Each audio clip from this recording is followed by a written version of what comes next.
ನೋಡ್ರಿ, ಈಗ ನಾವು ಬೇವಿನ ಮರದ ಸಾಮಾಜಿಕ ಮತ್ತು ಸಾಂಸ್ಕೃತಿಕ ಅಧ್ಯಯನವನ್ನ ನೋಡ್ತಾ ಇದ್ವಿ. ಈಗಾಗಲೇ ನೀವು ಹೇಳಿದ್ರಿ ಮರದ ಬಗ್ಗೆ ಜನರ ನಂಬಿಕೆಗಳು ಯಾವ ತರ ಆದವು ಅನ್ನೋದನ್ನ ನೀವು ಹೇಳಿದ್ರಿ. ಹಿಡ್ಕೊರಮ್ಮ. ಅದ್ರ ಜೊತೆಗೆ ನೆಕ್ಸ್ಟ್ ಈ ಮರದ ಔಷಧೀಯ ಉಪಯೋಗ ಅಂತ ಹೇಳಿದ್ವಿ. ನಾವು ಯಾವ್ದಕ್ಕೆ ಬಳಸ್ತೀವಿ ಇದನ್ನ? ಸ್ಕಿನ್ ಇನ್ಫೆಕ್ಷನ್ ಅನ್ನ ಹೋಗಲು ಬಳಸ್ತೀವಿ. ಮತ್ತೆ ಹಲ್ ತಿಕ್ಕಾಕ ಇದನ್ನ ಬಳಸ್ತೀವಿ. ಮತ್ತೆ ಮಧುಮೇಹಕ್ಕೂ ಕೂಡ ಇದು ರಾಮಬಾಣ ಅಂತಂದ ಹೇಳ್ತೀವಿ. ಹಾಗಾದ್ರೆ ಇದನ್ನ ಯಾವ್ದಾದ್ರು ಬೇವಿನ ಎಲೆ ತಿಂದು ನೋಡೋಣ ನಾವು.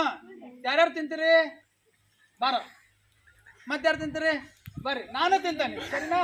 ಈಗ ನಾವು ಬೇವಿನ ಎಲೆಯನ್ನ ತೆಗೆದುಕೊಳ್ಳೋಣ. ತೆಗೆದುಕೊಂಡು ತಿನ್ನೋಣ. ಬಹಳ ವಿಷಯ ಇರಲ್ಲ ಎಲೆ, ಗೊತ್ತಾಯ್ತಾ? ಸರಿ,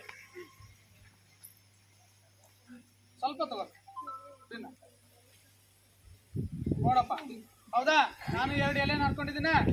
ಕಹಿ ಆದ್ರೂ ಬಹಳ ಆರೋಗ್ಯಕ್ಕೆ ಬಹಳಷ್ಟು ಇದು ಕಹಿ ಐತಿ. ನಾವು ಈಗ ಹಾಗಲಕಾಯಿನ ಕಹಿ ಐತಿ ಅಂತ ನುಂಗ್ಬಿಡ್ತೀವಿ?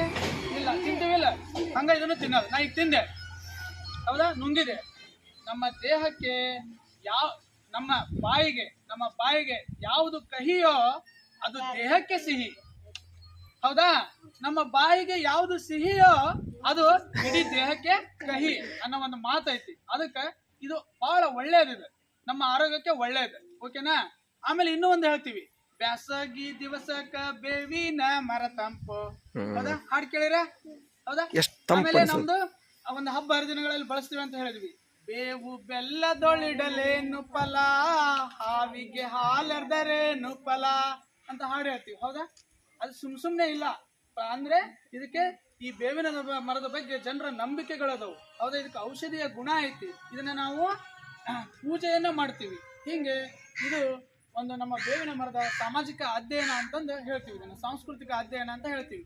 ಇದು ಬೇವಿನ ಮರದ ಬಗ್ಗೆ ಪರಿಶೋಧನೆ. ಈ ರೀತಿಯಾಗಿ ನಾವು ಬೇರೆ ಯಾವುದೇ ಮರಗಳಿರಲಿ ಆ ಮರಗಳ ಬಗ್ಗೆ ನಾವು ಈ ರೀತಿ ಸ್ಟೆಪ್ ವೈಸ್ ಸಾಮಾಜಿಕವಾಗಿ ಅಧ್ಯಯನ ಮಾಡೋದು, ಸಾಂಸ್ಕೃತಿಕವಾಗಿ ಅಧ್ಯಯನ ಮಾಡೋದು, ಜೈವಿಕವಾಗಿ ಅಧ್ಯಯನ ಮಾಡೋದು, ಗಣಿತಾತ್ಮಕವಾಗಿ ಅಧ್ಯಯನ ಮಾಡೋದು. ಈ ರೀತಿ ನಾವು ಒಂದು ಮರದ ಅಧ್ಯಯನವನ್ನ ಪರಿಶೋಧನೆಯನ್ನ ಮಾಡಬೇಕು.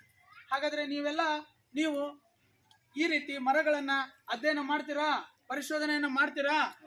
ಓಕೆ, ಧನ್ಯವಾದ.